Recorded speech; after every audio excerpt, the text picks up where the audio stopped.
kaum yang fajir, kaum yang banyak berbuat kemaksiatan. Mari datang ke rumah orang tua saya, kepada Nabi Lut. Ketika diajak ke rumahnya Nabi Lut, si abihim wa baqa bihim dzar'a, yang tadi kita sampaikan.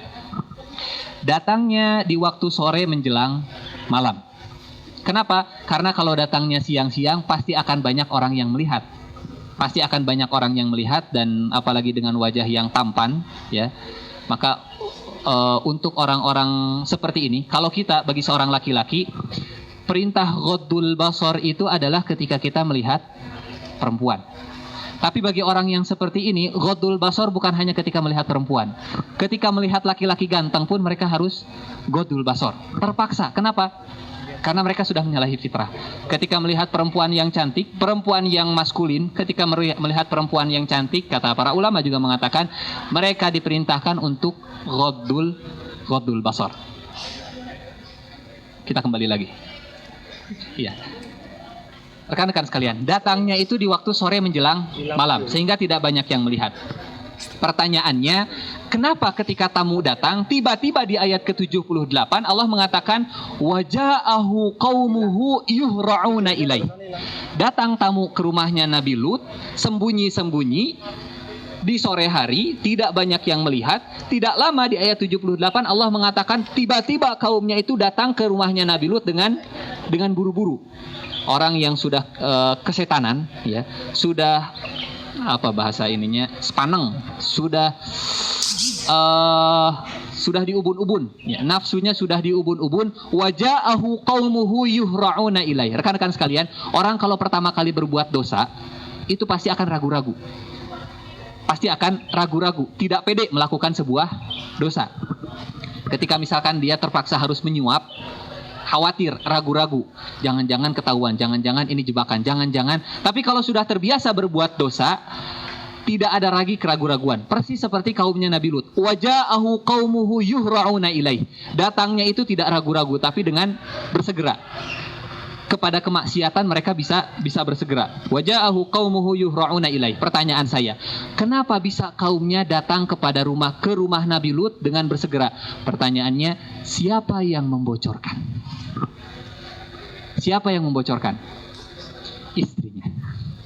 Itu sebabnya dalam surat At-Tahrim Allah mengatakan istrinya Nabi Lut dan istrinya Nabi Nuh itu khianat. Khianat. Kenapa khianat?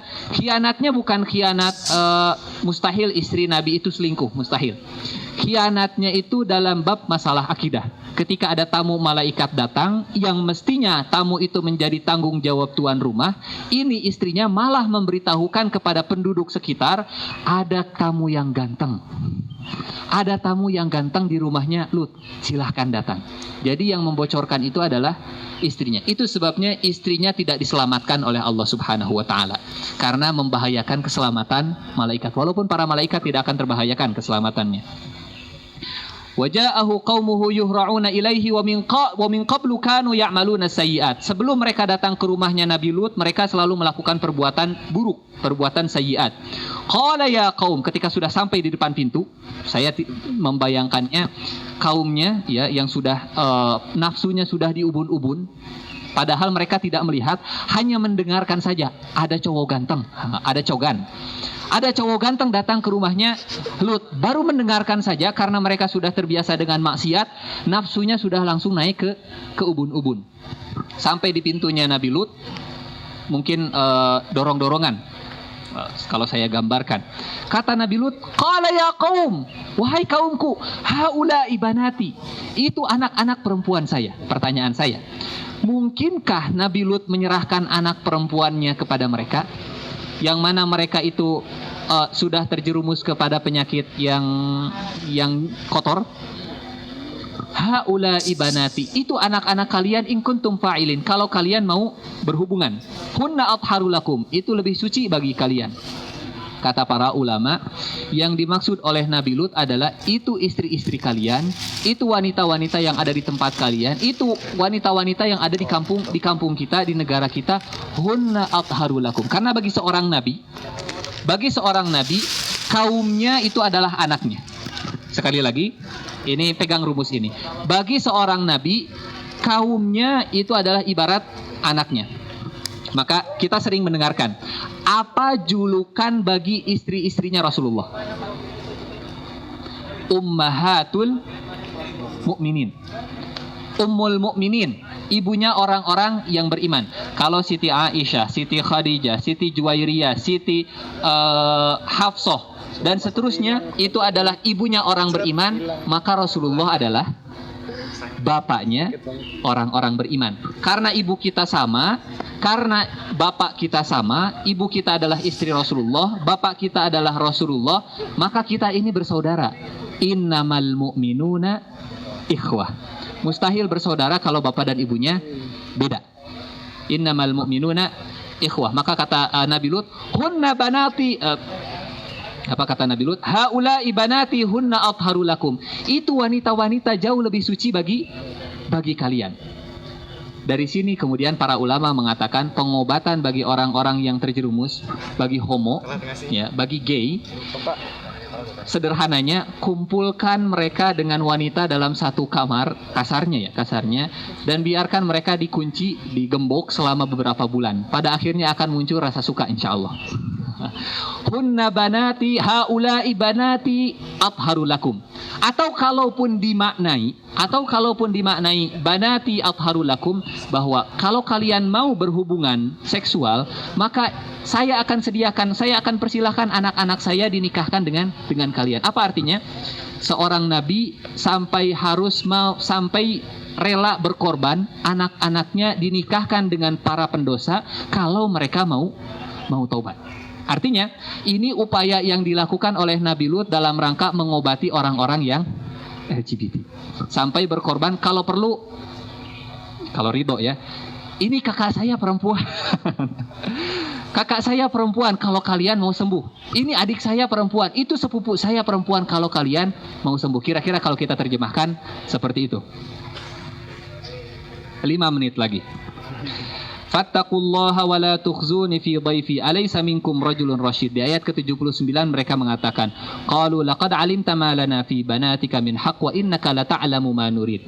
Ayat ke-79 kata Allah, ini kata kaumnya Nabi Lut, wahai Lut, kamu kan sudah tahu kalau kami ini tidak punya hak terhadap anak-anakmu. Jadi hatta orang-orang yang terjerumus dalam LGBT, mereka tahu bahwa anaknya Nabi Lut itu harus digauli dengan pernikahan. Dan mereka mengatakan, kalau kami menggauli anakmu, kami ini tidak punya hak.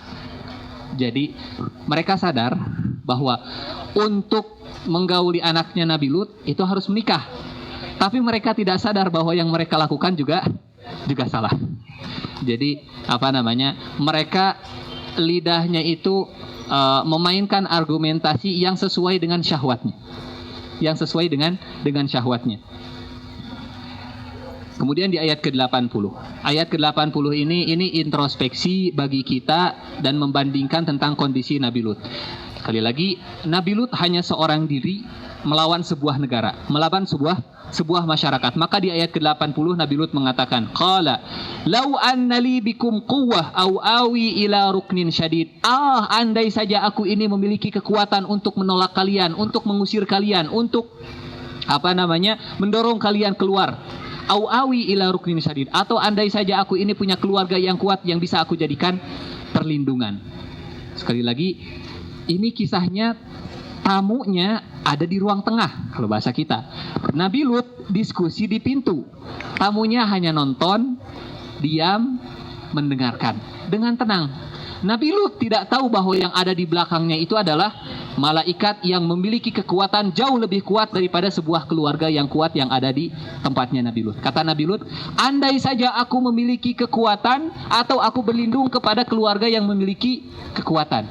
Baru setelah itu para malaikat yang ada di belakangnya berbicara.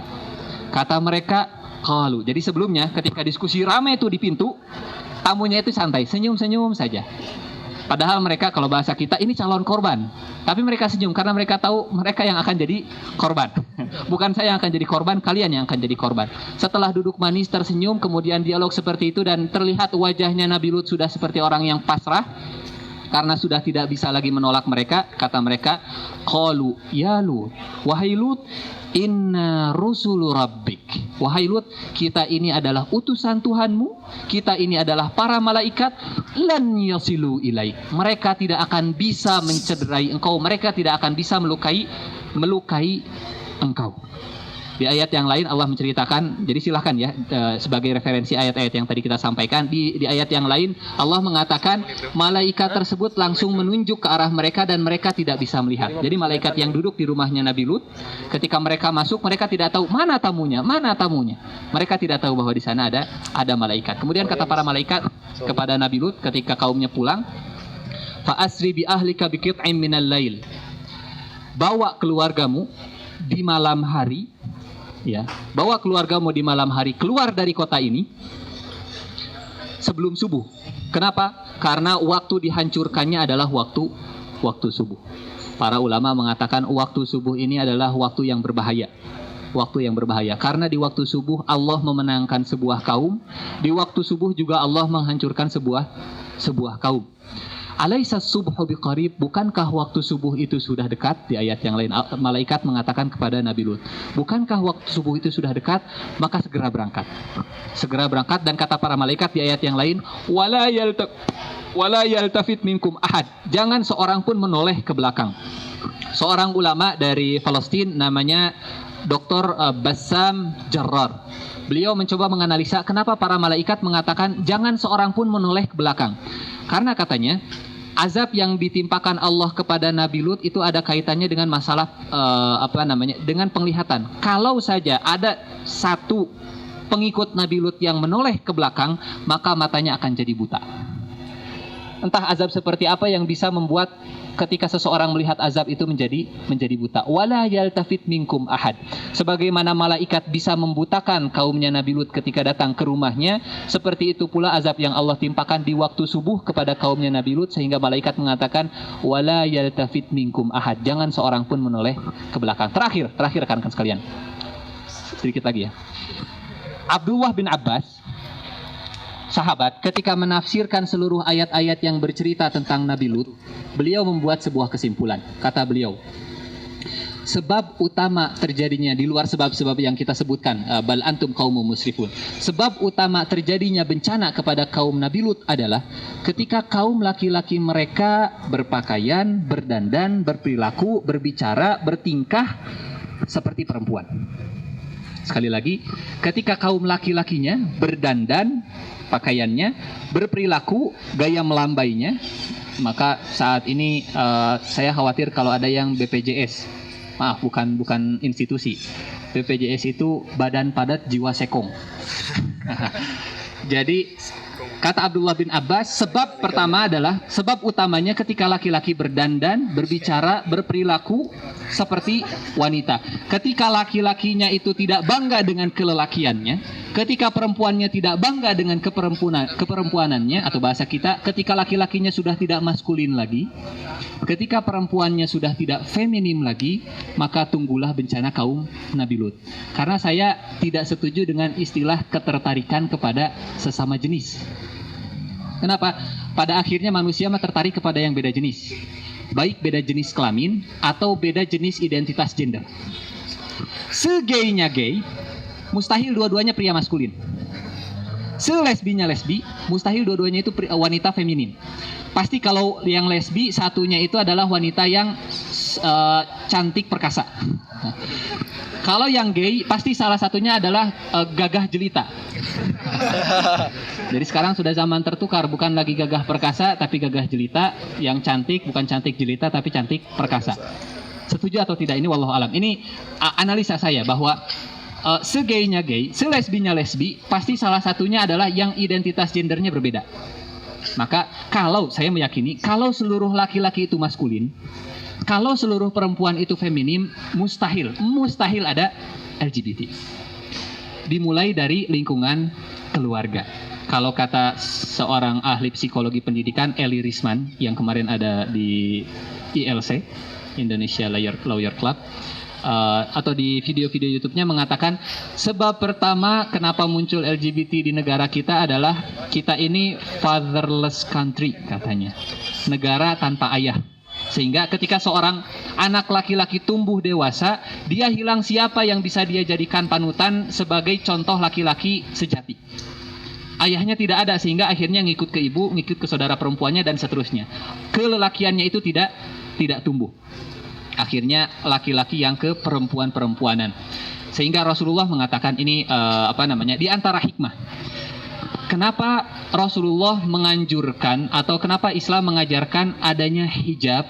Kenapa Islam mengajarkan adanya pemisahan tempat tidur bagi anak laki-laki dan anak perempuan? Karena pada akhirnya, sekali lagi, penyakit ini bukan penyakit genetik, tapi penyakit yang menular dari sisi pergaulan.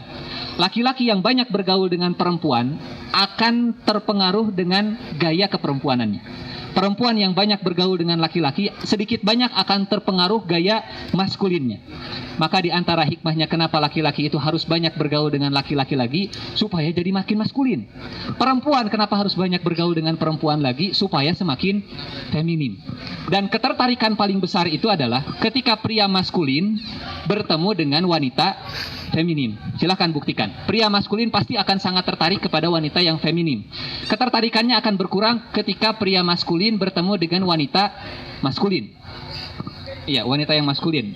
Atau pria yang feminim bertemu dengan wanita yang maskulin. Itu ketertarikannya tidak akan sekuat pria maskulin dengan wanita feminim. Sehingga kesimpulan dari pembicaraan ini, dari kesimpulan Abdullah bin Abbas ketika menafsirkan seluruh ayat yang ada kaitannya dengan Nabi Lut, kata Abdullah bin Abbas, atau kesimpulan kita, mari jaga sama-sama identitas gender kita.